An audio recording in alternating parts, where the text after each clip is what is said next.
I used to deliver pizzas, not the highlight of my professional career.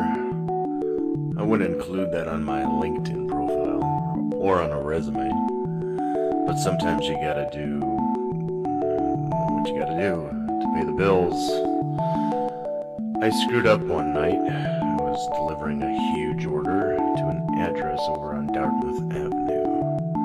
It was 2 large supreme pizzas, 16-piece chicken wings, and 2 pints of ice cream. Mint chocolate chip and Mackinac Island fudge, my 2 personal favorites. It was around 9 o'clock at night. It was getting late. My phone said I had arrived. I pulled over to the side of the road, put on my emergency brake lights, but I was a little confused. My ticket said I was delivering to a house, but I was looking at a sea of apartments. The address didn't say anything about an apartment number, so I got out of my vehicle to take a look around. Started to place a call to the customer. As I was punching the number into my phone, some dude walked up to me, said the food is for him. Okay, great, I said. That saved me a trip from having to hunt down his apartment. Do you have change for 100? He asked me. Yeah, I believe so. Let me check. I pulled out my wad of cash. I started to count, see what I had. As I was counting my money, I looked up, and this guy was staring at my face.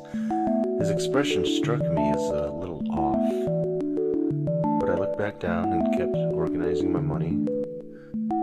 Told him I had the change to break it. I took his $100 bill, handed over the food. Total bill was $55.13. I rounded in his favor. Gave him 40 back, 120, 2 tens, and the rest in singles. To make it easier for him to give me a tip. But he didn't give me a tip.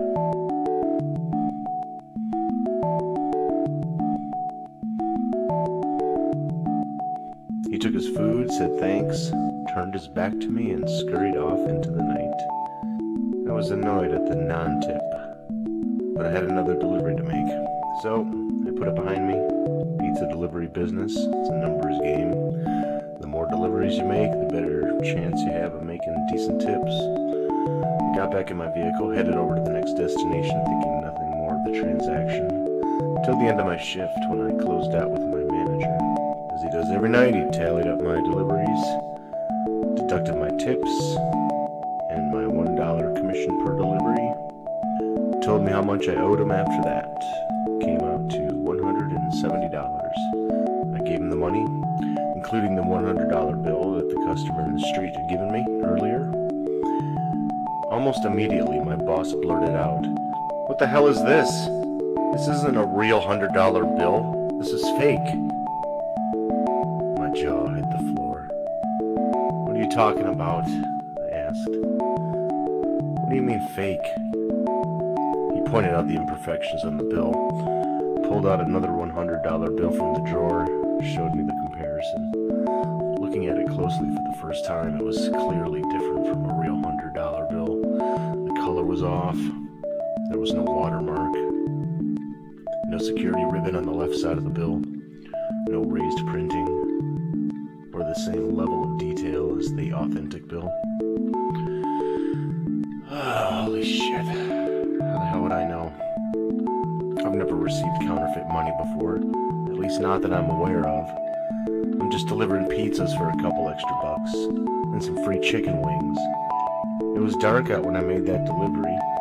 That was my excuse. I didn't think this was even a possibility. No one covered this with me during training. But apparently this is a big issue. People using fake money to buy their food. More often than you'd think. "Yeah, in Commerce City it's really bad," my boss said. I felt so duped, stupid, gullible. Anger flowed through my veins. I wanted revenge. I wanted that pizza back. I tried calling that number that was on the receipt. Of course no one answered, probably a fake number. This whole scam was orchestrated. Not only did this guy get a bunch of free food, he also got his change back in real money too. A double win for that guy.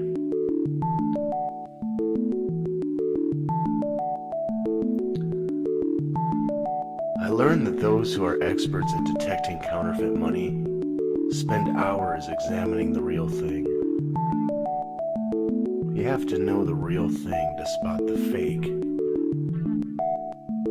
Could it be that way in life? Could it be that way with ultimate truth? And if so, what then is ultimate truth?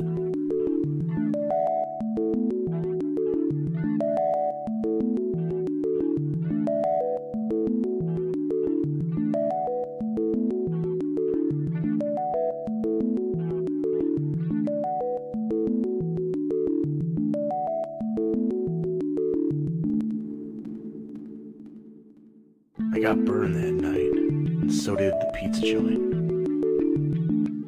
I got burned that night, and so did the pizza joint. I got burned that night, and so did the pizza joint. I got burned that night, and so did the pizza joint. The next day I took action. I went over to Office Depot, picked up one of those counterfeit detector pens. You know, you write on the money, see if it's real or not. A dark mark means it's counterfeit, a light mark passes the test.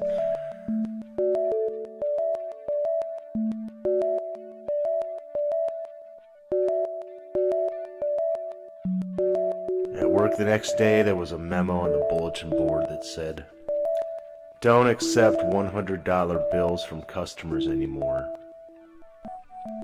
Lesson learned.